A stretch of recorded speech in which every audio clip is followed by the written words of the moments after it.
Philippine team.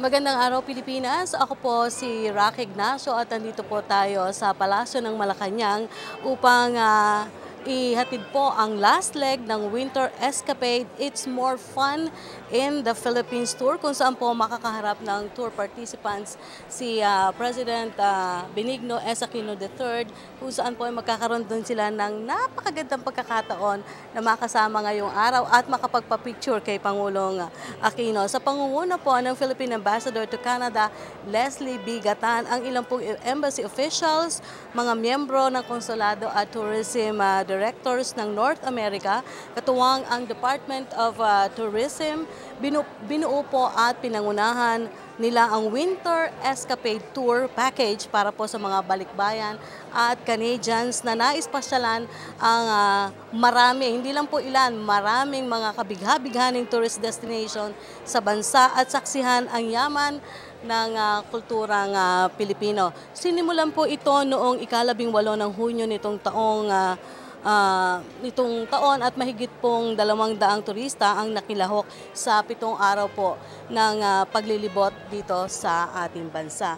Tumpok po sa nasabing tour ang pag-iikot sa mga kilalang tourist destinations tulad po ng Boracay Island. Kamakailan po ay nanguna sa listahan ng top tourist destinations ng ilang international travel guide dahil po sa puti at pinong buhangin nito ang island hopping sa Guimaras para saksihan naman ang kabigha-bighaning yaman ng ating kapaligiran.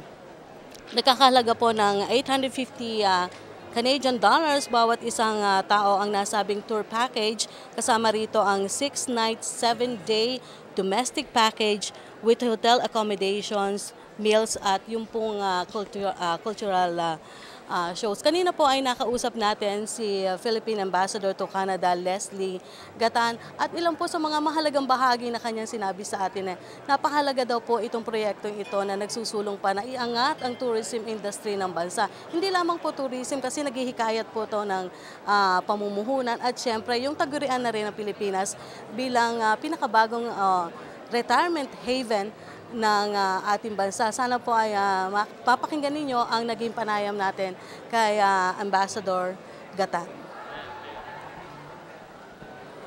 Sa pagkakataon to, makakausap po natin si Philippine Ambassador to Canada, Leslie Gatan, para alamin pa yung bakit nga ba naisipan nila magkaroon ng Winter Escapade. Magandang araw, sir. Yes, may program ang Department of Foreign Affairs na i-promote ang Philippine tourism, and for Canada, I think winter is the best time to visit the Philippines because, you know, Canada is the coldest country in the world, and everybody were excited when they found out that there is such a thing as Winter Escapade this year. But sir, aside from that, ano pa yung nag-initiate for you na magkaroon ng ganitong klaseng tour? Ang alam ko, ito po yung first time na ginawa ng Pilipinas ito. Yes, of course, there is this US-led ambassadors tour in July. That's for summer, and ours is winter. We are complementing each other. Those who cannot make it in the summer can join us in the winter. And but what is different about our Canadian tour is that we combine investment fare. Yes. So that the Canadians, both the Filipino and mainstream, can look at the opportunities available here in the Philippines. In fact, many of them have been tempted or actually decided to invest in the Panay Island. Aside from that, sir, nakatulong to promote tourism industry talaga Sure, sa... because one participant is expected to at least spend $200 a day, and with 242, that means roughly quantified, it means 10 million pesos for the Philippine economy, most of which went to the economy of the provinces of Panay. Sir, kumustahin naman natin yung mga na-experience ng mga sumama dun sa tour? Kasi first time ito. Wow, they were really very excited. They couldn't believe that the Philippines has such beautiful attractions. We started in Boracay, and then they were fascinated by the Ati-Atihan in Calibo, and then another festival in Ross City, and then Dinagyang in Iloilo City, and then another festival in Guimaras. So do we... And then a lot of food, you know. The local governments were very enthusiastic, and they hosted us to sumptuous meals and dinners. So do we expect more Filipinos or balikbayans and Canadians will visit the Philippines because of your project? Yes, in fact, they are the promoters themselves. They are the champions. In fact, another group is coming to the Philippines from Europe naman. Gagayahin kami para... So, under the Department of Foreign Affairs Tourism Promotion Program, dadami talaga ito. Sir, this is your opportunity to invite your fellow Filipinos and even Canadians to visit our country, the Philippines, especially na meron tayong It's More Fun in the Philippines. Yes, my friends in Canada, both Filipino diaspora and mainstream Canadians. It's really more fun to visit the Philippines. We are indeed the pearl of the Orient Seas. We have a lot of things in store for you, especially the warmth of the Filipino who will treat you with the friendliness, and you will not forget what you will experience here in the Philippines. So join us. Next winter tour, we'll be going to Bohol, Cebu, and Dumaguete. And there's another tour in summer, July, led by the ambassador of the United States, Philippine ambassador to the U.S. For those who want to join, they will visit Philippine Embassy in Canada, sir? Yes, we have our websites in the Embassy in Canada, and all the consulates general throughout Canada have their websites, and they will flash the announcements in their respective websites. We'll also send email blasts to all our kababayans out there. Okay, thank you very much, Ambassador. You're welcome. And we hope to see you next year. Sure. Okay, thank you. Si Ambassador Leslie Gatan po, Philippine Ambassador to Canada.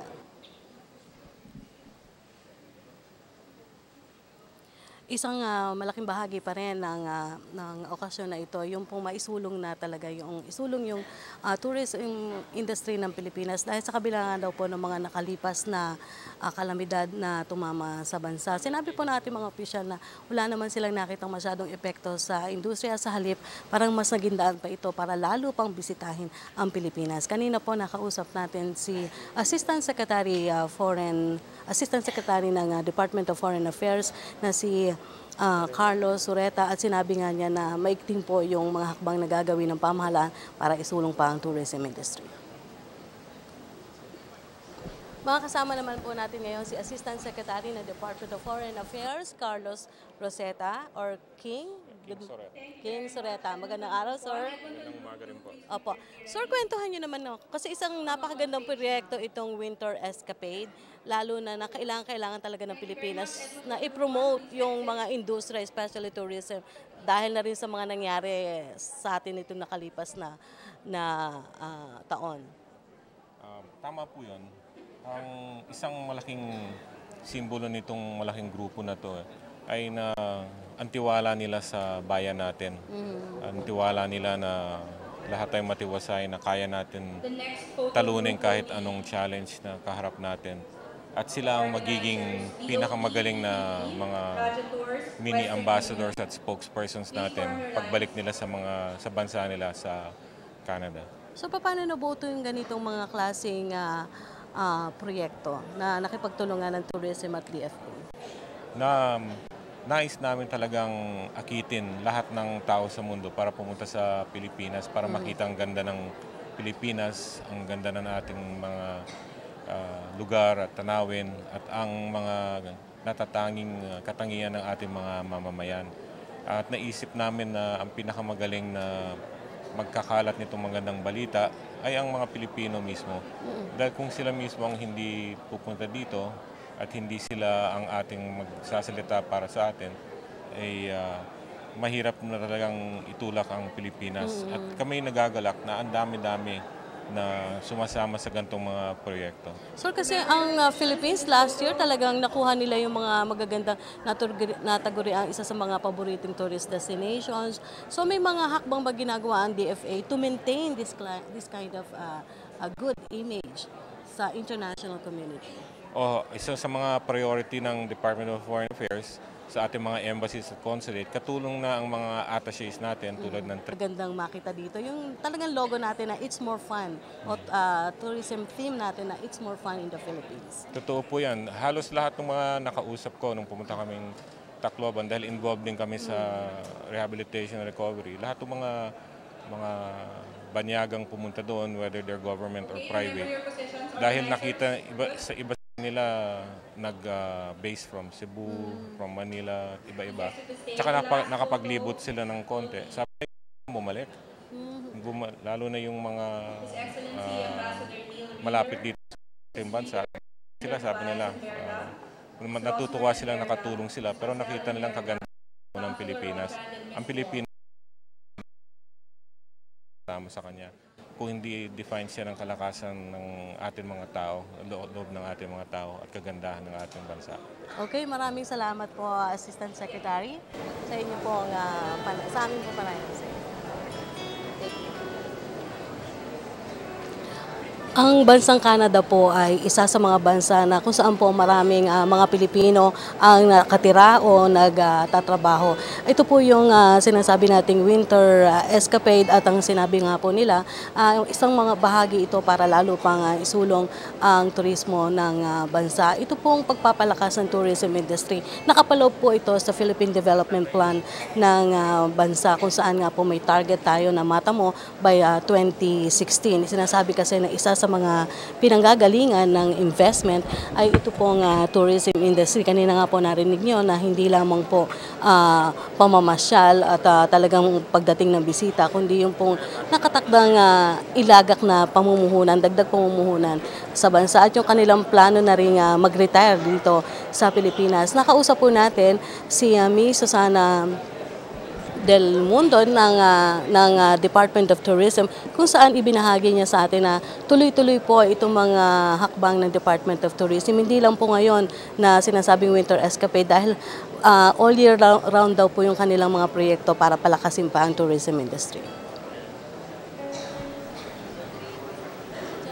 Pwede mawala tayo ng kasama mula sa Department of Tourism. Makakasama po natin ang Tourism Promotions Board na si Miss Susana del Mundo. Magandang araw, ma'am. Magandang umaga. I'm sure busy kayo kasi maraming gagawin para pa rin po dito sa mga hakbang ng Department of Tourism para sa bansa.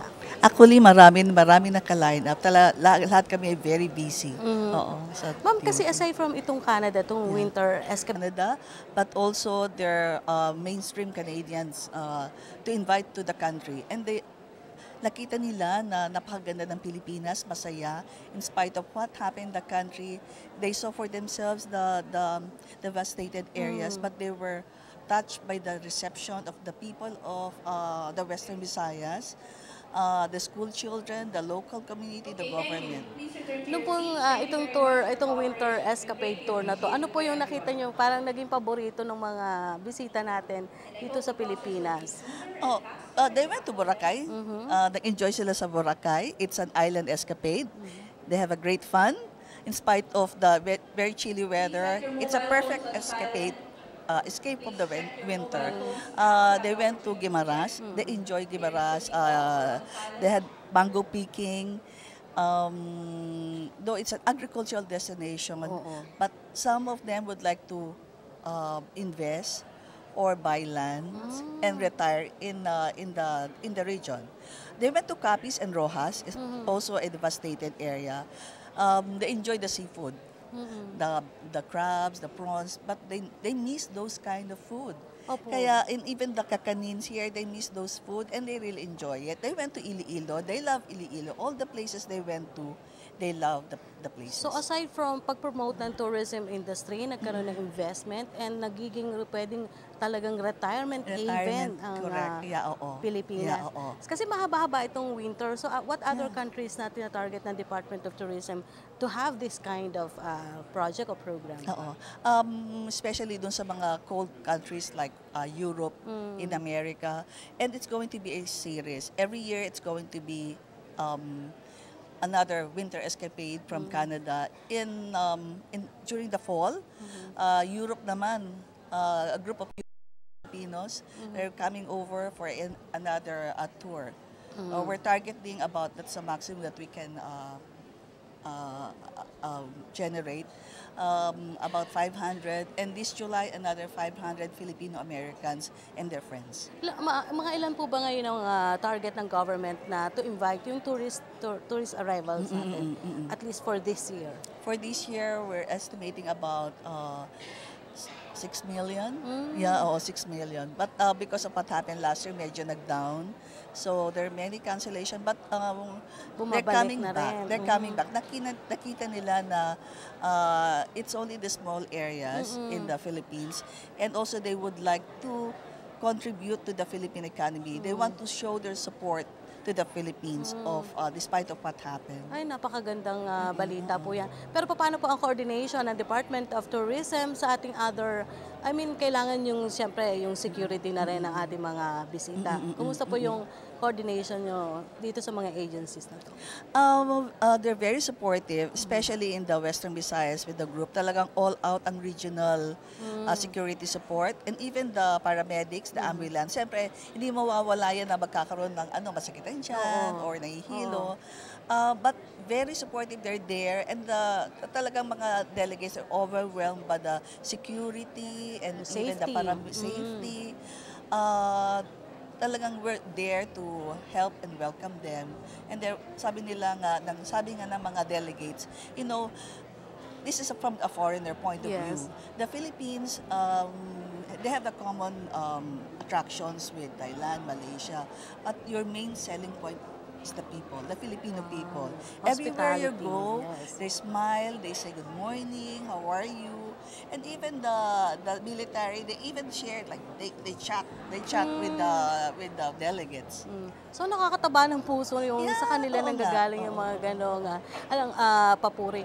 Ang Department of Tourism, alam ko, hindi kayo nagpapahinga kasi aside from winter escapade, malapit na rin ang summer. So ano naman po yung mga programang inilalatag ninyo? Marami. Okay, for domestic also, meron kami as part of our support to the devastated areas. Meron kaming bangon tours in destinations, particularly in the destinations affected by the typhoon. So we encourage the Filipinos here, domestic, to see the country more, and traveling to the country showed your support and contribution to the economy and to the community. Okay. Maraming salamat po, ma'am. At sana talaga magtuloy-tuloy talaga ito ng gusto. Kasi ang Pilipinas talagang nakikita na sa radar ng international community when it comes to mga magandang destinations. And besides, tourism is for the people. Okay. Maraming salamat po, ma'am. And good luck po sa Department of Tourism. Thank you po.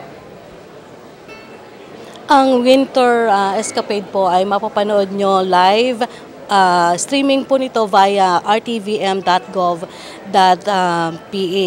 At ito pong pagbisita sa palasyo ng Malacañan at pakipagkita kay Pangulo Aquino, ito po yung huling bahagi o yung last leg ng Winter Escapade tour po ng mga kababayan at mga kaibigan natin mula sa Canada. Ang Pilipinas po ay kabilang sa top sources of immigrants at temporary workers ng Canada. Ang pinakamalalaking Filipino communities po ay nasa Toronto, Vancouver, at Winnipeg. Ang Canada po ay kabilang sa top 10 tourist markets ng Pilipinas with 123,699 visitor arrivals in 2002. Ayun po mga taga-Canada na kasama po dito o sumama po dito sa Winter Escapade Tour. Ang participants po ay nagmula sa Ottawa, sa Toronto, sa Winnipeg, sa Vancouver, Calgary at Edmonton. Kanina po nung nakausap natin yung taga-Department of Tourism, kung inyo pong napansin, isa pa rin po sa mga mahalagang sinabi niya dun sa plano ng Department of Tourism, yung sinabi nilang proyekto na Bangon project, kung saan po ang tututukan nito yung mga gusto pong bumisita mula sa mga kaibigan natin sa international community na makita po yung mga nangyari dito sa Pilipinas. Sinasabi nga po nila na imbis daw po na maging bahagi ng liability ito, parang mas naging bahagi ito kung saan mas nagustuhan po o mas naging mas gusto nilang pumunta sa Pilipinas para po makita yung nangyari especially dito sa Bohol at iba pang mga lugar dito, kabilang na daw po yung Tacloban. Kasi hindi lang naman po daw basta makita, kasi gusto nga naman po nila yung hangarin na makatulong po dito sa Pilipinas. Samantala, bibigyan ko lang din po kayo ng ilang paring background. Sinimulan po ito nung ika-18 ng Hunyo nitong taon at mahigit po sa 200 turista ang nakilahok sa 7 araw na paglilibot sa ating bansa. Ang sabi nga po nila, isa daw po sa mga nagustuhan ng ating mga bisita mula sa Canada, yun daw pong pagkain, syempre yung mga beaches at syempre yung daw pong, pero higit daw po sa lahat, yung daw pong magandang pagsalubong o yung reception ng mga Filipino sa kanila, na kahit daw po kung ano nang nangyari sa Pilipinas, nakukuha pa rin ngumiti at malugod daw po silang tinatanggap. Ito pong Winter Escapade Courtesy Call sa ginaganap po sa Palasyo ng Malacañang ay napapanood nyo rin live sa PTV4 at sa IBC 13. Naging tampok rin po sa nasabing tour ang pag-iikot sa mga kilalang tourist destinations na ipinagmamalaki po ng Pilipinas, itong Boracay Island, na kung saan nga po ay nanguna pa sa listahan ng top tourist destinations ng ilang international travel guide, dahil po siyempre hindi naman kailangan, talagang napakaganda ng lugar, maputi at pinong buhangin ang taglay nito.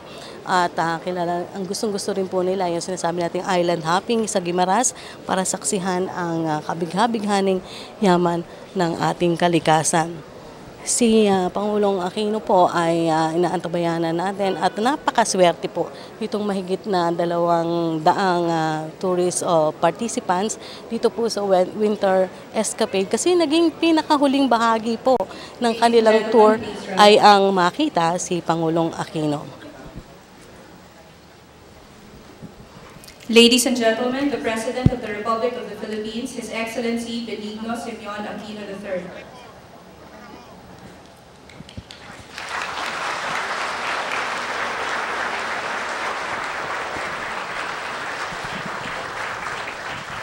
Please remain standing for the national anthem. Bayang magiliw, pero sa silanganan, alam ng puso, sa titik mo'y buhay. Lupang hinirang, tuyang ka ng magiliw, sa manlulupi, di ka masisingil. Sa dagat at bundok, sa simoy at sa langit mo baha.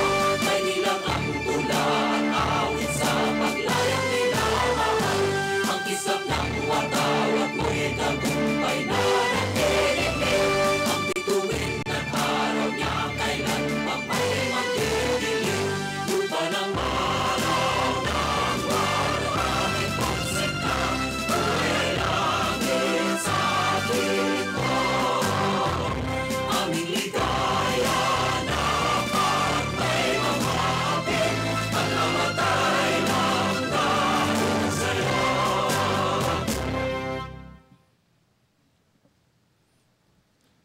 Please take your seats.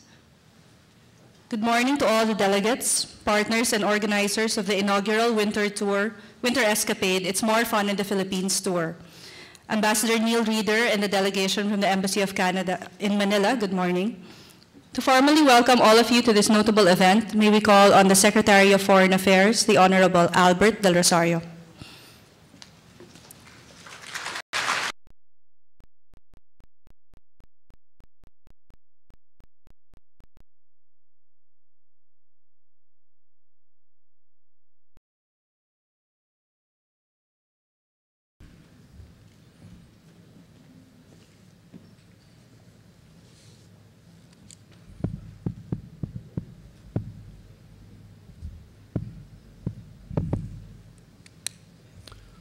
Your Excellency, President Benigno S. Aquino III,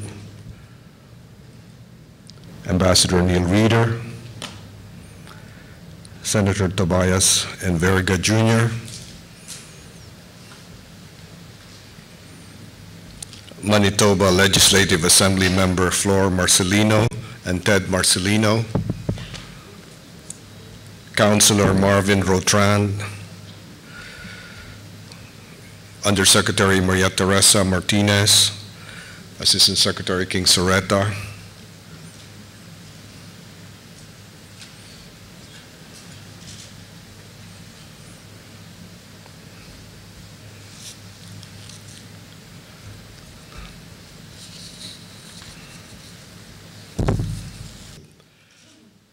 but the call of home is a force that cannot be denied. Since we launched the Ambassadors Tour in 2005, our Foreign Service posts in North America have coordinated the tour as your balikbayan vehicle for the summer. Winter Escapade is different. It is designed as a complement, answering the clamor of North American snowbirds for a respite from the cold. We hope that the Winter Escapade establishes the migratory pattern that brings you home every winter as regularly as the Ambassador's Tour brings back kababayans home in the summer. Your itinerary for this tour was designed to reinforce linkages to heritage and to enrich direct people-to-people contact through the festivals in Aklan, Iloilo, and Guimaras. Of course, members of Canada's Disaster Assistance Response Team may have beaten you to the draw in making a mark in these provinces. Please allow me to tell you that we were overwhelmed by the tremendous generosity of Canada in the aftermath of Super Typhoon Yolanda. Indeed, the depth of Filipino-Canadian friendship was made apparent over the last few weeks. Canada was among the first to respond to the crisis wrought by Typhoon Yolanda. We have received very touching messages from Prime Minister Stephen Harper, Governor David Johnson, Foreign Minister John Baird, Trade Minister Ed Fast, Immigration Minister Chris Alexander, Speaker Noel Kinsella, and International Development Minister Christian Paradis. Canada was among our top 5 contributors. Their contributions included 20 million Canadian dollars from the Canadian government, with additional 35 million Canadian dollars from the Heian Fund and the participation of the 315 personnel of the Disaster Assistance Response Team deployed in Panay. They have likewise pledged continued commitment to our reconstruction efforts. We are proudly grateful and we are deeply moved by the solidarity of our Canadian friends with our people. The great outpouring of support springs from both our robust bilateral relations and from the goodwill cultivated by some 800,000 Filipinos in Canada, including your good selves. And such is the depth of Filipino-Canadian friendship. Mr. President, ladies and gentlemen, let us therefore harness the power of this special friendship in every conceivable way. It is our hope that your visit to the Philippines will be super fun, and that you will not be able to resist coming back very soon. I thank you for your visit, and may the Lord continue to bless the people of the Philippines and Canada.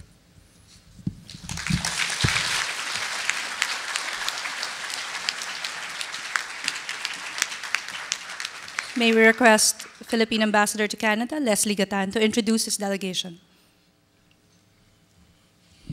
Your Excellency, Mr. President, I'm honored to present to you the 242 participants from Canada, starting from the west, from Vancouver, British Columbia, led by Consul General Neil Frank Ferrer. Please stand up. All those from Vancouver, and thank you. From Calgary, led by Honorary Consul General Ferdi Aguirre.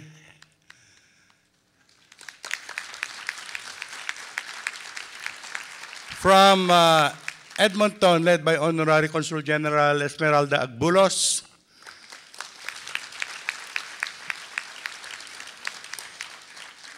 From Winnipeg and Saskatchewan of Manitoba, Winnipeg, Manitoba, and Saskatoon and Regina, led by Honorary Consul General Orlando Marcelino.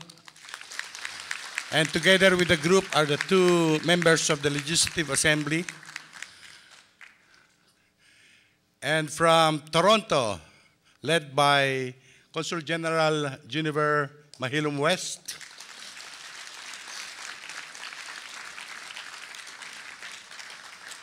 And from Ottawa, Quebec, Halifax, and Atlantic provinces, led by Fleury de Mayo.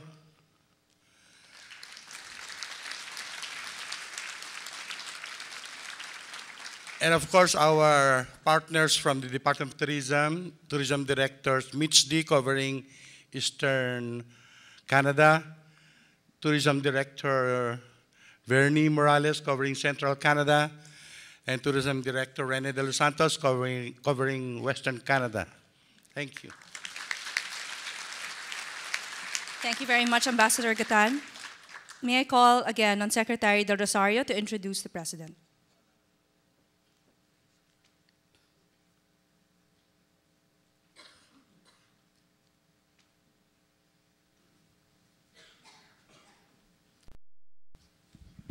Ladies and gentlemen, His Excellency, the President of the Republic of the Philippines, Benigno S. Aquino III.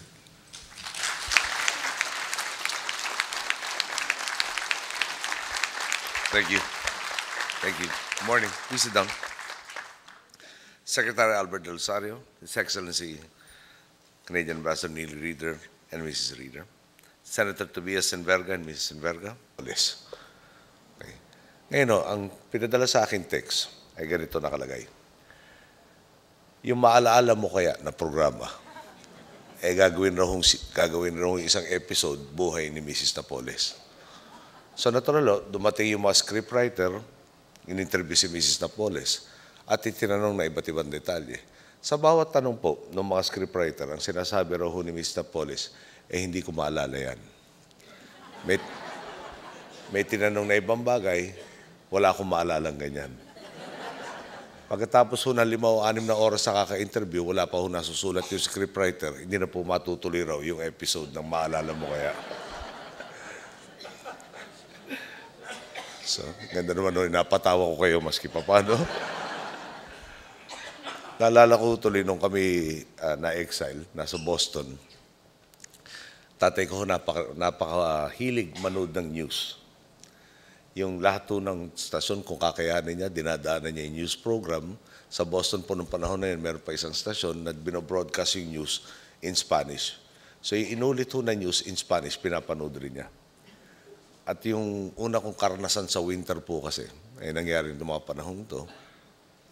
At to ako po'y talagang giniginaw ng husto at shivering. Yung bahay ho namin kasing tinitiran sa Boston, ginawa 1929. Ngayon po yung insulation science, eh tila iniisip pa lang noong 1929. No? So meron po yung tawag yata yung ring radiator. No? Pag tinitignan ko, kako display purposes lang pala to. Baka hindi man yung tinatanong. Nung ako po'y natutulog, Landa was really bad.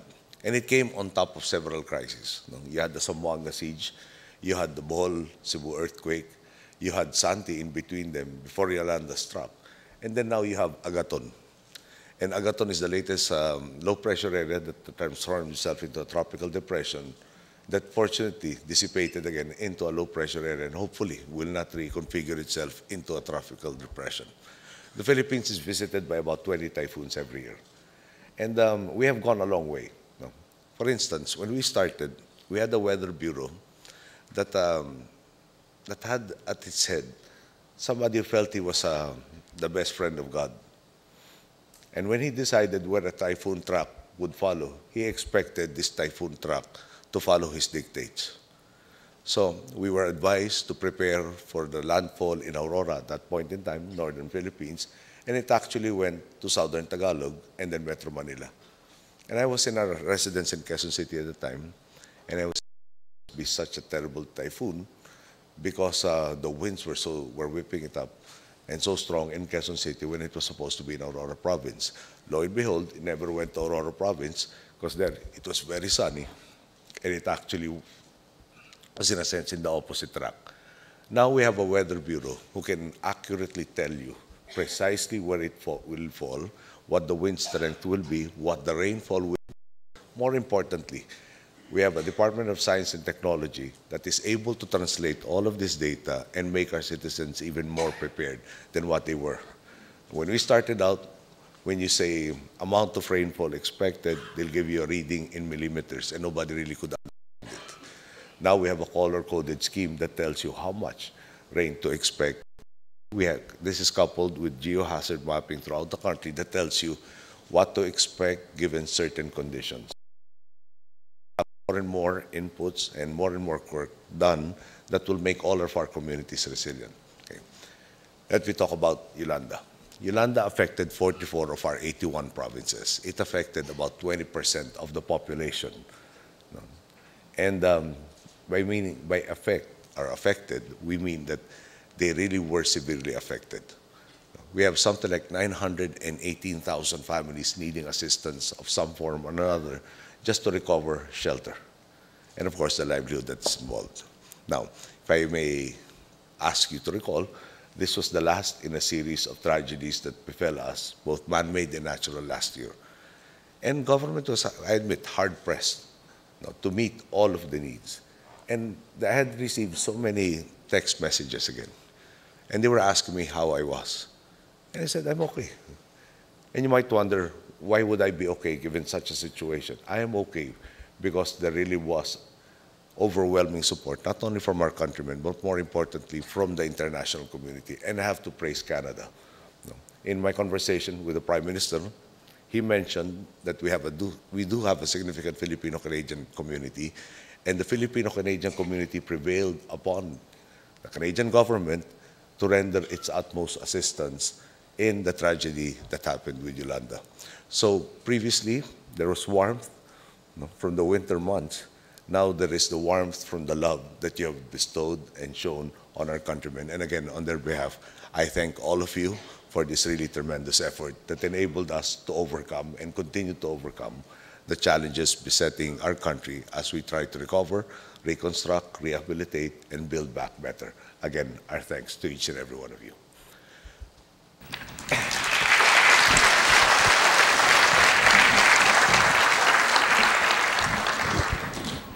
To those of you who have not been back to the country in quite a while, I think you will notice that there are significant changes in our country today. I dare say that when I stepped down by 2016, perhaps a lot of you will no longer recognize the skyline that is of the National Capital Region, as well as that of Cebu and so many other areas. You will be pleasantly surprised by the infrastructure that will be wrought on the country.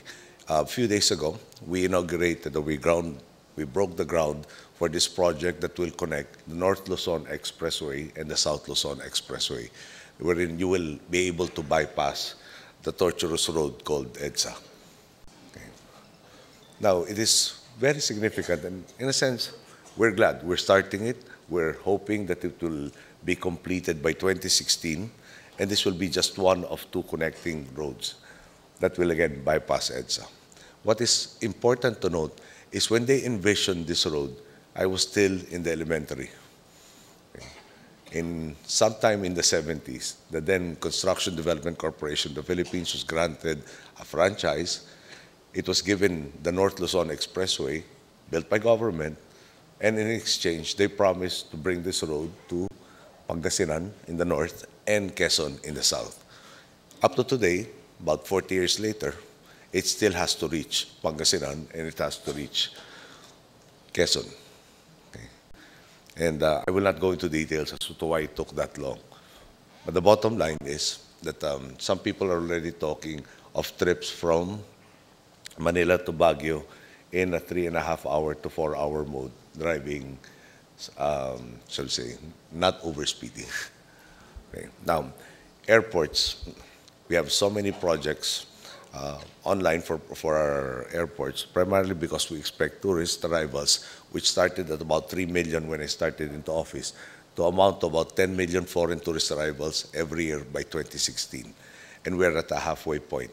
The domestic tourism program has already breached the target for 2016 as early as 2011. So that has necessitated practically doubling the targets by 2016. And I'm confident that we will reach that. We have gotten so many accolades from credit ratings agencies that have given us investment grade status already as a country when we issue our bonds. You have a country that is able, again, to, when we actually came up with our own estimate, it got reduced to about 503 or so. When we actually bidded it out, it became 430 million pesos instead of 690, and we brought it in, if I remember correctly, about 100 days ahead of schedule. So we got something that we needed, better, at the right quality, at the right price, and at an earlier point in time. Now,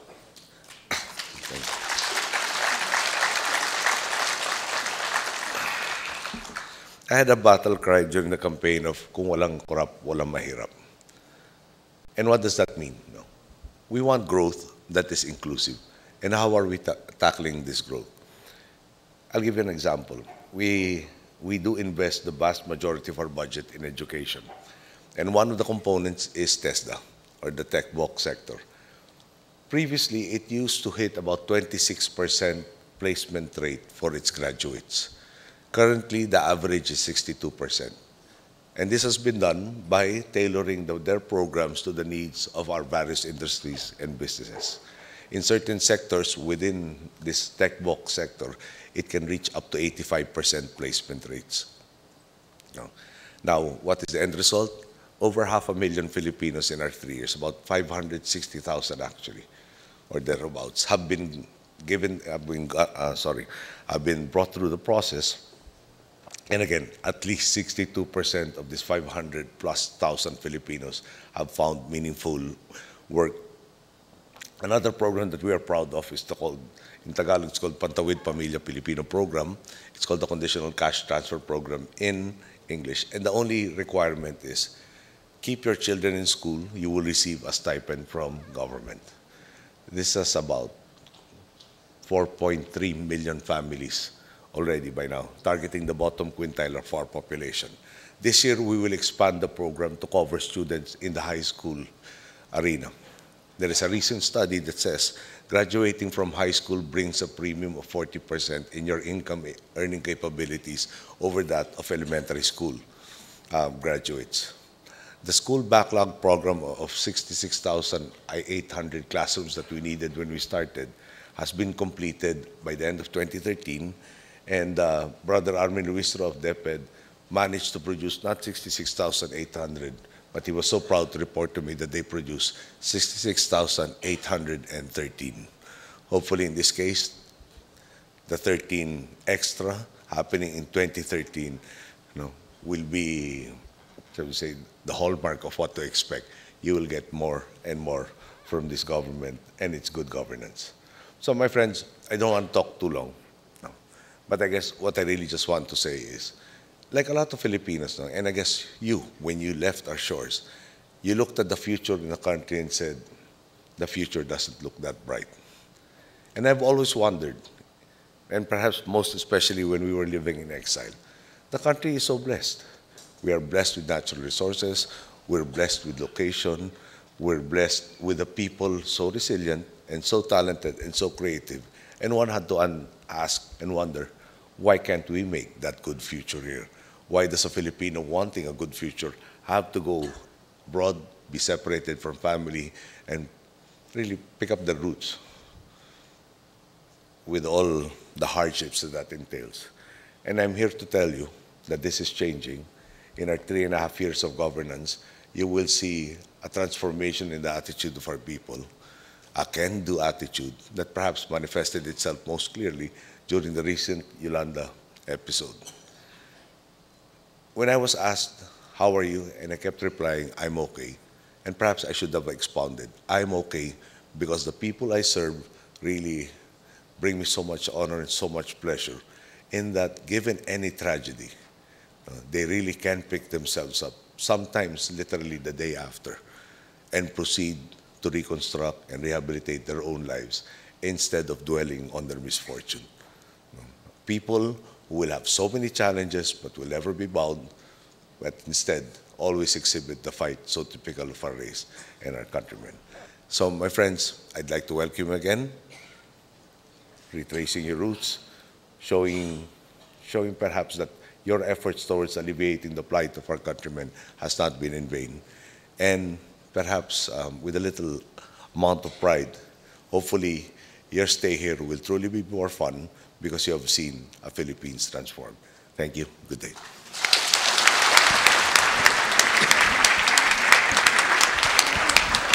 Thank you very much, Mr. President. To engrave this occasion in our memories, the delegation shall now have a photo opportunity with the President. We will begin with the Philippine Ambassador to Canada, the Consuls General, Honorary Consuls General, to be followed by each delegation as they are called. Please take your seats in the meantime and wait for your ushers to direct you to the proper positions. May I ask the first group to prepare Mrs. Debbie Gatan, Consul General Juniper Mahilong West, Consul General Neil Ferrer, Consuls General Agulos, Aguirre, Marcelino, Sears, Odina, and their spouses.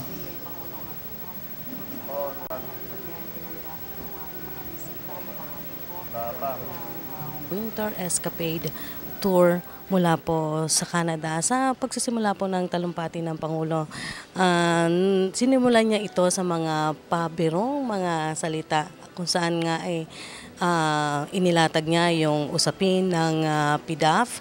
Kasama na rin po yung sinasabi niyang dapat daw po ay gagawa ng pelikula sa Maalaala Mo Kaya, pero dahil wala daw pong maalala yung si Janet Napoles, hindi na natuloy. Ito po yung mga bahagi lamang po ng mga pabirong simulang talumpati ni Pangulong Aquino. Pero sa bandang huli ay ibinahagi rin po ni Pangulong Aquino yung mga malaking pagbabago sa Pilipinas dahil sa pinatutupad na reforma. Ayon sa kanya, ito po daw pong Winter Escapade Tour ay magbibigay daan upang ibayo pa nilang makita yung pong katatagan at tiyaga o determinasyon ng mga Pilipino na makabangon po sa trahedya. Sabi sa kanya, sabi ng Pangulo, hindi naman daw po ito dahil lamang sa investment o yung hinangad na kaunlaran, kasi ito daw po isa na ring pagbibigay pasasalamat dito sa mga mga bansang tumulong sa Pilipinas, kung saan nga daw po ay nagsilbing lakas ng mga Pilipino para po makabangon sa trahedya.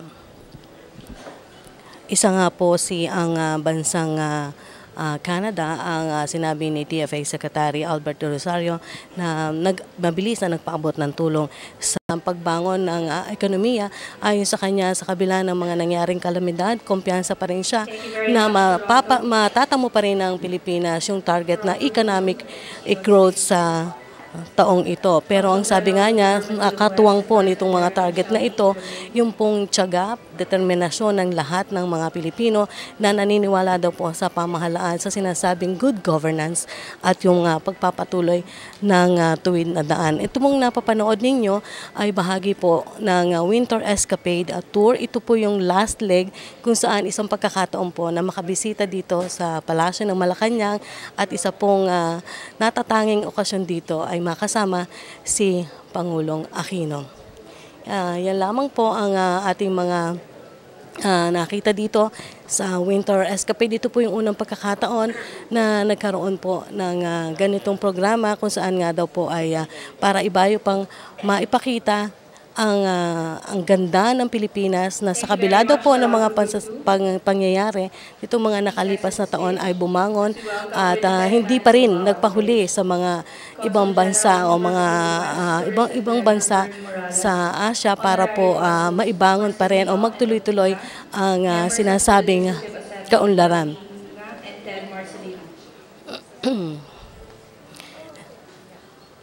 Ang Winter Escapade Tour po, sabi ng Department of Tourism, isa lamang po sa mga hakbang ng pamahalaan para mapalakas pa ang tourism industry, hindi lamang daw po sa sinasabing dagdag investment, kaunlaran, kundi ito daw po yung magsisilbi pa rin haven ng retirement haven ng